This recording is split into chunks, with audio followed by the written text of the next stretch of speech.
Nós seguimos tratando aqui no Jornal da CBN sobre as medidas que foram aprovadas no Congresso Nacional há 2 dias e que têm chamado a atenção pelos privilégios concedidos a alguns servidores públicos, inclusive com uma escala 3 por 1. E para conversar conosco sobre esse assunto, nós convidamos o deputado Pedro Paulo, que é deputado federal pelo PSD do Rio de Janeiro e relator desse grupo de trabalho que discute a reforma administrativa lá na Câmara dos Deputados. Deputado Pedro Paulo, muito obrigado pela sua gentileza de ter aceitado o nosso convite aqui no Jornal da CBN. Um bom dia para o senhor. Bom dia, Milton. Para mim, o privilégio hoje é falar para a CBN, falar para os seus ouvintes, para quem está nos assistindo. Bom dia, Cássia. Bom dia, deputado. Deputado, o Congresso que aprovou essas medidas é um Congresso que tem algum compromisso com a reforma administrativa? Milton, na verdade, o que foi aprovado foi uma contra-reforma, porque há diversos itens daqueles que foram aprovados que estão exatamente na contramão de tudo que nós discutimos e apresentamos na reforma administrativa. Em primeiro lugar, os penduricalhos, esses mecanismos de furar o teto constitucional, e olha que o teto é de R$46 mil. Então, qualquer medida, e a medida que foi usada na Câmara aliás, talvez a mais, eu diria, vergonhosa medida de extrateto, que é a escala 3 por 1. Cada 3 dias trabalhado, um dia não é um dia de folga, é um dia de venda dessa folga, que vai significar salários de quase R$80 mil. R$80 mil. Imagina um trabalhador, uma professora, uma enfermeira que tem que dar plantão numa unidade de saúde que está ali com um imenso trabalho, imenso desgaste, ver servidores que têm salários de R$80 mil e cada 3 dias ganhando quase um terço a mais. Olha, é algo que está completamente desconectado, na minha opinião, com a realidade que a sociedade espera de todos nós. Então, tem outros aspectos também, mas não foi só esse.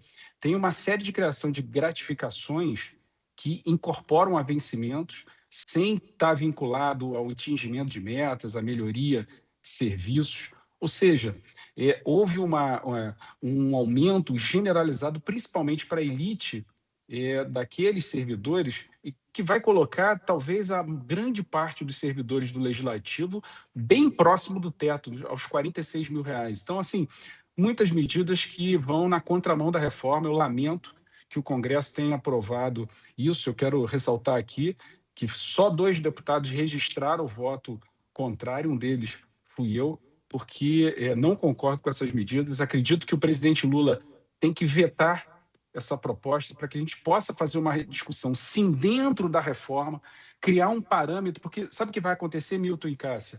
O efeito mau exemplo. Outros poderes vão querer copiar essa prática, estados e municípios vão querer copiar essa prática, porque quando o servidor olha, aí até compreendo, ele olha assim, pô, se aquele servidor tem esse benefício, por que eu não vou ter também? Então, esse contágio do mau exemplo precisa ser contido com o veto do presidente Lula. Agora, como ficam essas gestões junto ao presidente Lula para que ele vete essa medida quando houve um apoio maciço dos parlamentares? Cássia, não houve só um apoio dos parlamentares, houve um acordo do governo no Congresso, porque a liderança do governo não se manifestou, o líder do PT não se manifestou, o líder da maioria que representam a base do governo, nenhum deles se manifestaram. Aliás, houve um acordo, porque a aprovação desse projeto teve um contrabando de medidas que beneficiam o executivo, o governo federal. Ou seja, coloca umas medidas ali na última hora de contrabando, aí depois diz que não sabe o que é o projeto, aí depois que vem a repercussão, que, aliás, a imprensa tem tido um papel vital nessa discussão, fundamental, e a sociedade civil também provocando. Aí, quando se dão conta de que há um desgaste, aí começa a discussão de ter um veto parcial. É preciso urgentemente barrar essa proposta, porque hoje, por exemplo, já cedo, já comecei a receber até mensagens de WhatsApp de outros grupos de servidores que estão se sentindo injustiçados com essa proposta. A gente precisa conter isso, porque isso está completamente em desconexão do que a sociedade espera de nós.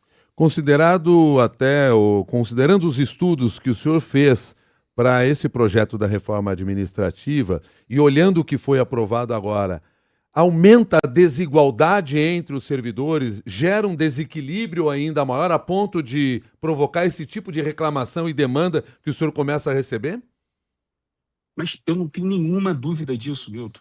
Aprofunda muito, isso gera uma desigualdade. Isso é parte de uma minoria de privilegiados no setor público. Eu repito aqui, imagina uma professora hoje que está numa escola da Maré, que acordou às 5 horas da manhã para pegar o ônibus para estar lá fazendo seu trabalho heróico de ensinar nossas crianças. Quando ela recebe seu salário, que teria que ser muito melhor, aliás, ela deveria ter um super salário, olha, determinados servidores em castas, em privilégios, em determinados setores que exercem um poder e que têm esses salários que significam uma completa desconexão, algo que nos indigna, salários desse tamanho. E, deputado, como que está, nesse momento, a discussão da reforma administrativa? Em que ponto da tramitação está esse projeto? Cássia, é ano eleitoral. Isso significa resistência do parlamento, né? Muitas vezes a maior parte dos deputados já estão entrando, como a gente chama, em modo eleição, né? E não querem discutir, votar medidas que representam desgaste, que representam enfrentar lobbies poderosos. O parlamentar, nesse momento, ele está ali, não me arruma problema, deixa eu tocar aqui a minha vida, minha eleição. Então, é claro, a gente não pode fechar os olhos a isso. O ano de eleição é um ano difícil para você aprovar reformas, e principalmente essa reforma, que é uma reforma estruturante, não é um arremedo, não é ali uma mudançazinha incremental, 2, 3 medidas, são 70 propostas, são propostas corajosas, ambiciosas, que vão no centro do problema, que enfrentam essas castas, esses privilégios que existem sim no setor público, que enfrenta essa desigualdade que o Milton citou. Agora, não é fácil você, no ano de eleição, você enfrentar isso, porque toda vez que tem uma grande reforma, quem mais se movimenta são esses grupos organizados. Eles compram a passagem, vão lá para a Câmara, ficam rodando os gabinetes, tentando ali barrar que isso avance, e nesse ano os deputados ficam mais sensíveis a isso. Mas eu acredito que a gente precisa sim discutir, porque olha a quantidade de medidas como essa que foi aprovada no Congresso anteontem, promove de mau exemplo para todo o Brasil. Agora, daqui a pouco o Judiciário vai estar pedindo a mesma coisa, daqui a pouco o Tribunal de Contas já teve aprovado, o Senado já aprovou, por que não? Outras carreiras não vão querer pedir até, buscar esse mesmo suposto direito ou privilégio.